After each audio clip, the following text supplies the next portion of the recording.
Hello and welcome back to the Book Marketing Tips and Author Success Podcast. This is Penny Sansbury and Amy Cornell.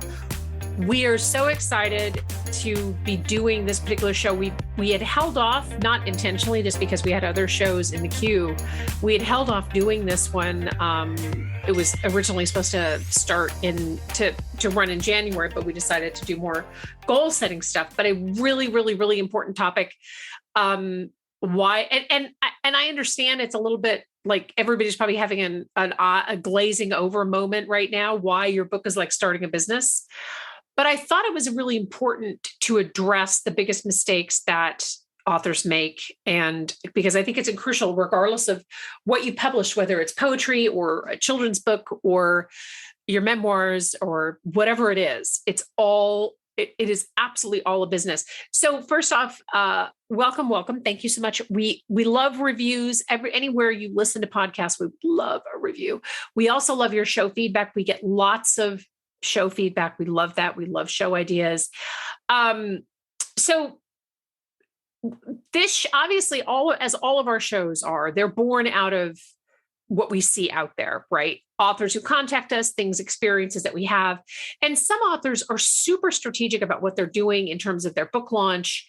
But far too many authors treat their books like the Field of Dreams. If you remember that movie, I just watched it just maybe a month ago. And, your book is not the Field of Dreams. If you build it, readers aren't just going to beat a path to your door. It's great to let the creative juices flow. Like, I get that. But a lot of what happens is authors throw their books up on Amazon to see what happens, and nothing ends up ever happening. There has to be a plan. There has to be a plan to it. I mean, it's interesting because we have, so just to use a real world example,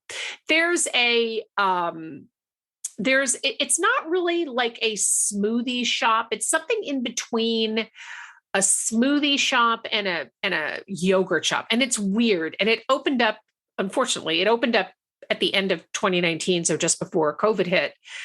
And it took the place of, I forget now what was there in this little strip mall in my little town. And it's not very popular, right? So there's a great yogurt shop that's been here for years, and it's literally a stone's throw away from this place. I feel like, this is a good example of a company that I think probably maybe they got a deal on the lease. Like, I don't really know, but they didn't do the kind of research that I felt like they should have done. Because every time I walk by, they're like, I see maybe one person or no people. They've moved their hours. They've shortened their hours. So, so it matters in business. You would never open up a business without doing the appropriate research. In this case, I think, like I said, they didn't. But when I started my business over 20 years ago, I mean, I did a lot of things with a lot of consistency. And one of the things that I did is I kept putting stuff out there, right? I kept researching the market and adapting to the needs of the community that we served. And things have changed in the 21 years. I mean, Amy, in the time that you've been with me, over 10 years now, things have changed dramatically in our world. Oh yeah. It's sometimes it's hard to believe when we have conversations about, like, remember when we were doing this, like, how crazy is that to think that would still be something that we would, yeah, anyway, but yes, absolutely. It's amazing how much has changed. Yeah, it absolutely is. So, when you start a business, much like writing a book, you come up with an idea, or, the idea is already out there, right? And you want to make it your own. You invest a lot of time and usually a good chunk of money to get the business prepped and ready. And then you launch to the public, and you hope that the people will spend their money, right? You hope that they'll leave positive reviews, and you hope that they tell their friends. But much like my maybe yogurt shop, maybe smoothie shop example, you would never launch a business without the proper research, market research, and doing your due diligence. And that's something that is really, and I know that sounds, again, please don't turn off your phones. Please don't turn off this podcast, because I know that it sounds annoying. Like, well, I want the more fun podcast where Amy and Penny are just venting about stuff. This is not a sexy topic. It's not a sexy topic, but it is absolutely an important topic. And the other reason, and I know we're going to talk about this later on in the podcast, your book is an investment, right? Some years ago, IBPA, if you're not a member of IBPA, they are Independent Book Publishers Association. They are phenomenal. But they have a lot of education. They have a conference every year. They're really, really great. But they did a study and they found that the average author can take 2 years for their book to start making money. And I know that sounds depressing, right? But there are a lot of factors when you consider like a business is never expected to make money, even in the first 5 years. I mean, I think like even the IRS says, well, the first 5 years it's considered a hobby, right? So, things absolutely take time. So not to get too far off of the path, but Amy, let's talk about some of the ways that we see authors kind of leap into publishing without treating it like a business. And I know you're chomping to go first. So do you want to start? Do you want to lead this off?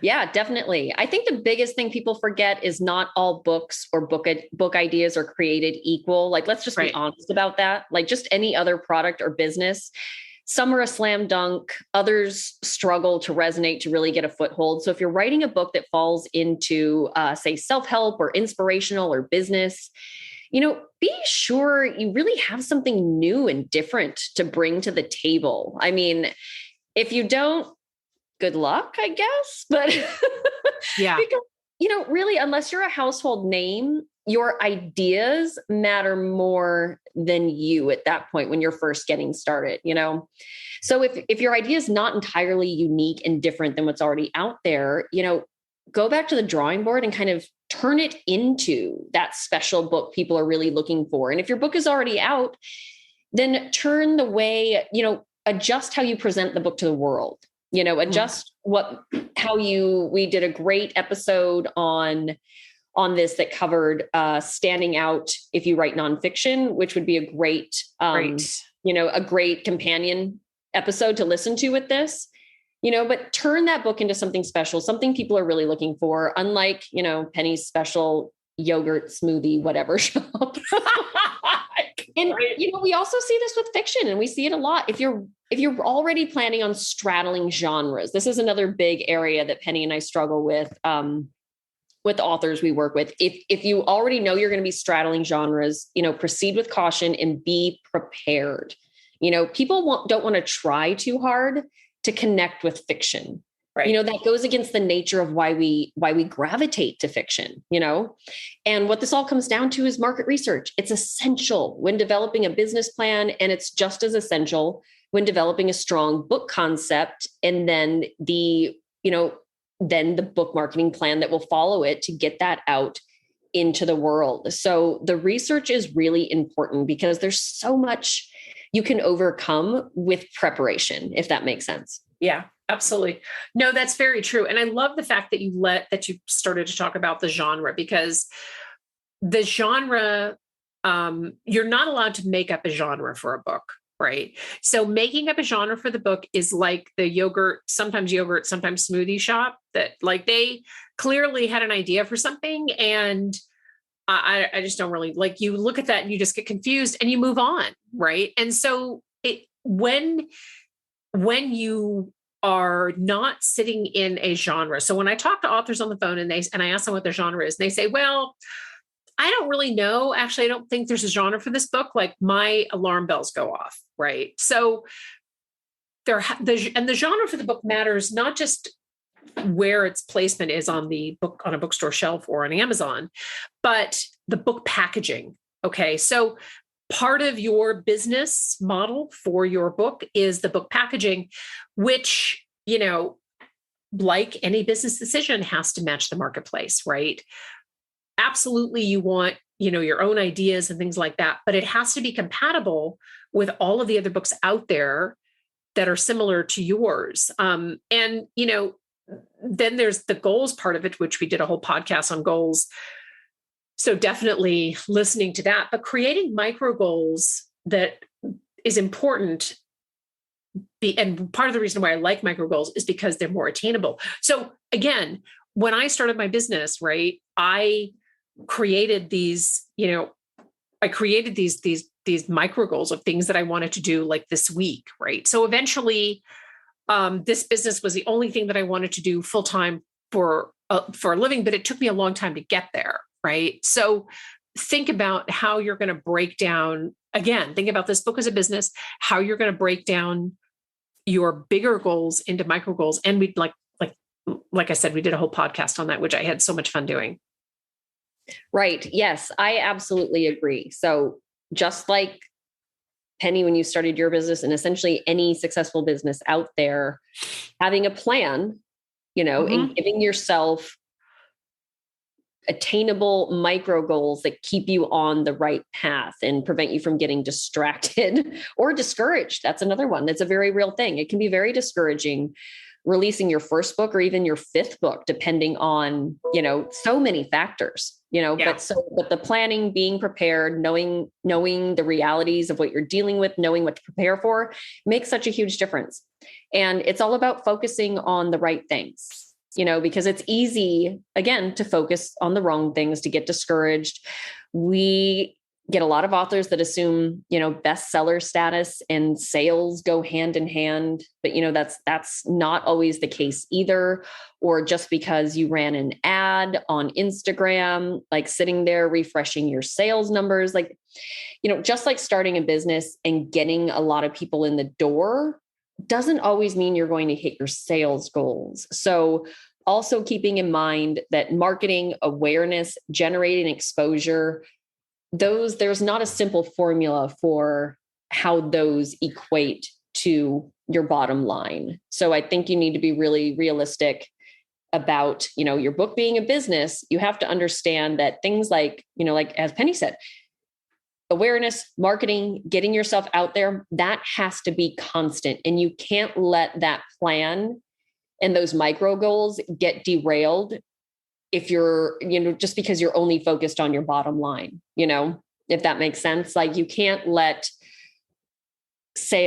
book sales for 1 month completely derail you from your book marketing plan. Right. You can't just throw that out the door, because no business would survive if that was the case, Right. Exactly. No, that's really true. I mean, I think if I had to get discouraged, like when I was originally in business or when I published my first book, I mean, having realistic goals, is really important, but it's also true that, when one of the things that I addressed early on was consistency. So and this is what, to your point, Amy, about, getting deflated. Part of what happens with authors is that they don't stay consistent because their goals are not really aligned with reality, and it deflates them and they lose momentum and they stop doing all the things, right? So consistency with whatever you do, and that I will tell you that is one thing that we have done and we continue to do. And I am adamant about that, as is Amy. We have the same sort of work ethic, right? Be out there and be consistent and keep doing all of the things, because you can get a book to bestseller landed in this bizarre unicorn category on Amazon. And I wound up with like the bestseller flag for like 2 or 3 weeks. Like it was crazy, but there were only 5 other books in that, right. And I'm just being really honest, guys. Listen, there were only 5 other books in that category. So basically I had to sell 4 books to get to the top of that bestseller list. So I know, woohoo, yay, I got the flag. But don't you know that I took a screenshot of that flag like every single day and sent it to Amy. I'm like, I still have it. I mean, I'm sure that was like the longest 2 or 3 weeks of her life. But the reality is that, so let's say that I was an author, I'm like, I just want a bestseller flag. That's what I want. So I have that bestseller flag, but I only sold 4 books to get to that bestseller flag. And what did that bestseller flag really do for me? You know what I mean? Right. So I hope that I'm not being, Amy, I hope that I'm not being too convoluted. Maybe you could right this ship. I feel like I've just gone off on some tangent. No, I think that's perfect, because it's true. You can't, I think the point we're trying to make with this, and just like owning a business and staying the course, you can't tie everything together in a neat little package. If that was the case, we'd all be very successful business owners and retired and drinking Mai Tais on the beach, right? Right. So, right. And since we're all listening to this podcast, that's probably not what's happening. So I think your example was great that, that bestseller flag and sales, those were two very different things, Yeah. So it didn't end there. You got your bestseller flag. Are we done promoting the book? Absolutely not. You know what I mean? So you can't tie everything in a neat little package when you're trying to build a business or, make a successful book.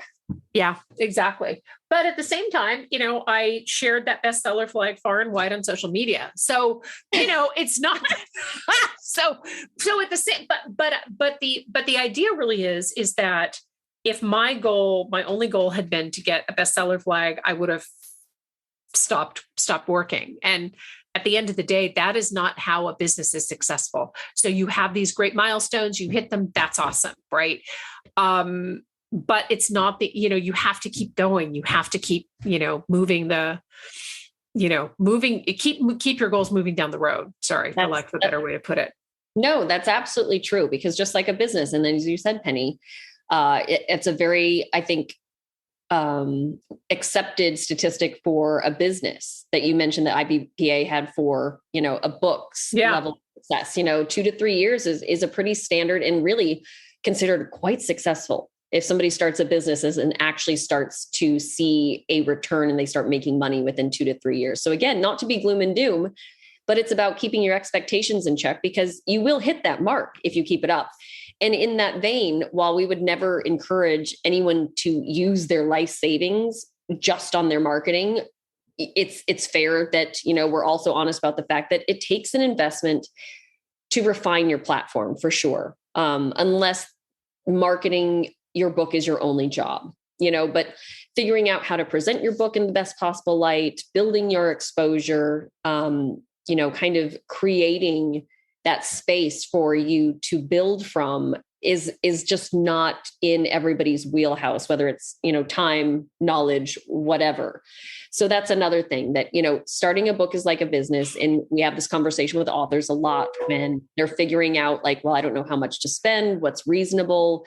Well, this is a business. And the reality is you are going to spend money up front that, again, it's not a neat little package. So we can't give you a set date when you're going to start making that money back, but without investing time, money, combination of both in getting your name out there, it's kind of impossible to sell anything if nobody's walking in the door, right?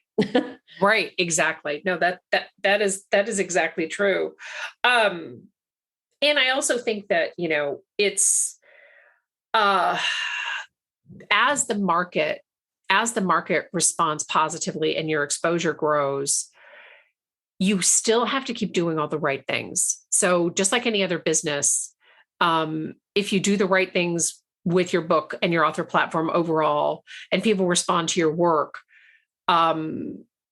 people will start responding, but sometimes it does take time. And I think that if everything, and we did a podcast again earlier in the year where I talk about failing fast. And I think this actually is a good analogy to a business too, right?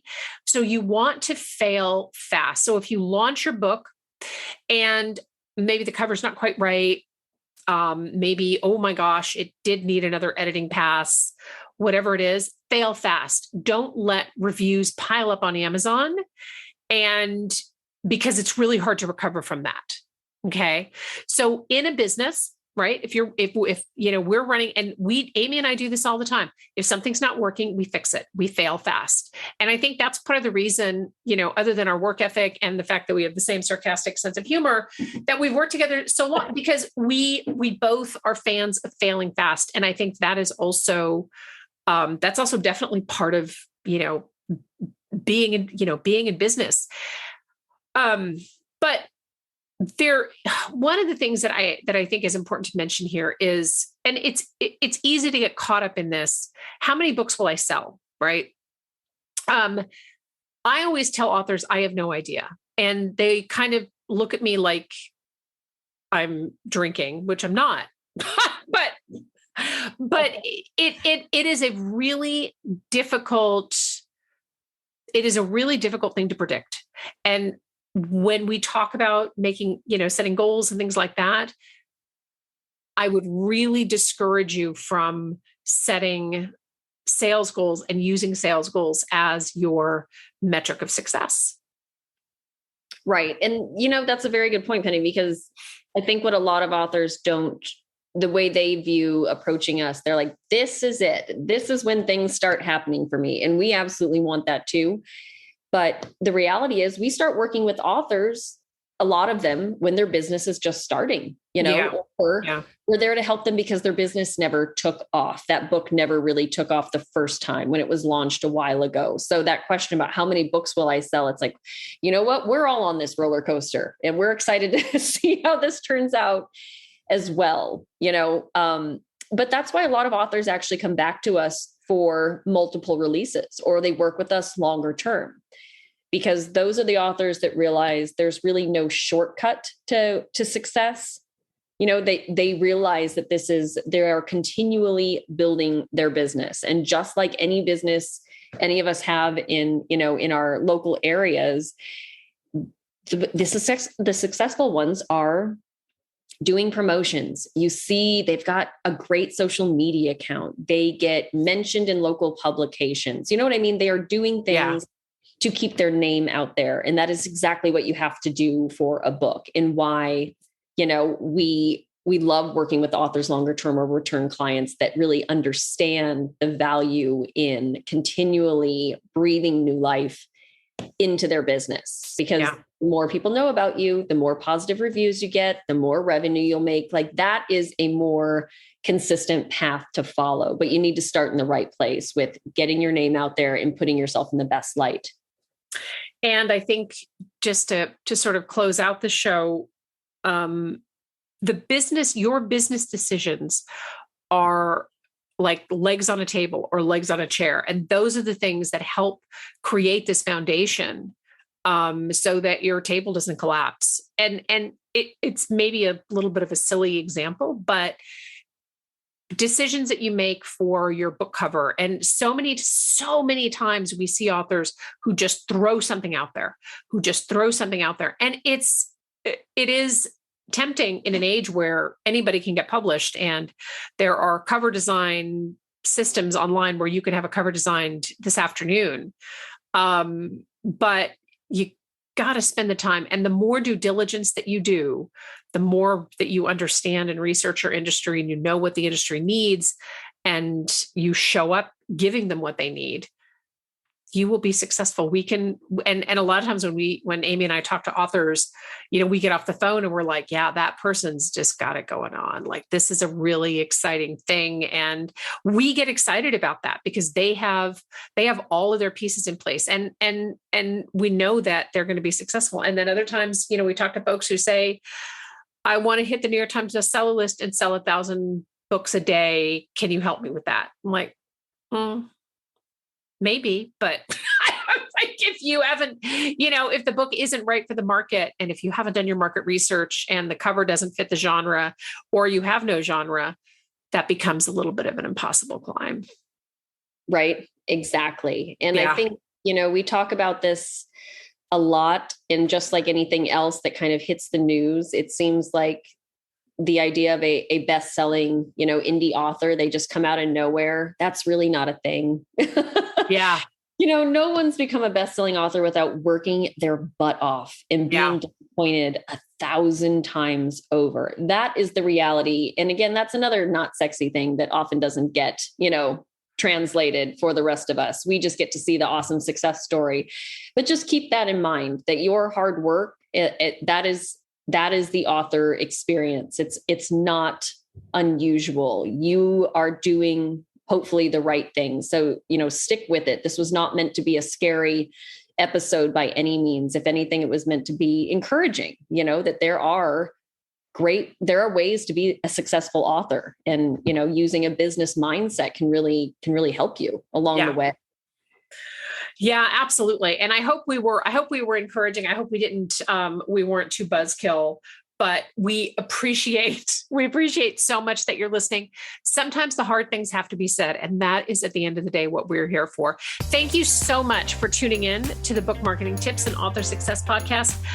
I'm Penny Sansevieri here again with my fabulous host, Amy Cornell. We'd love a review. Please don't say we're boring. We would love a review wherever you listen to podcasts. Thank you so much for tuning in. Bye-bye.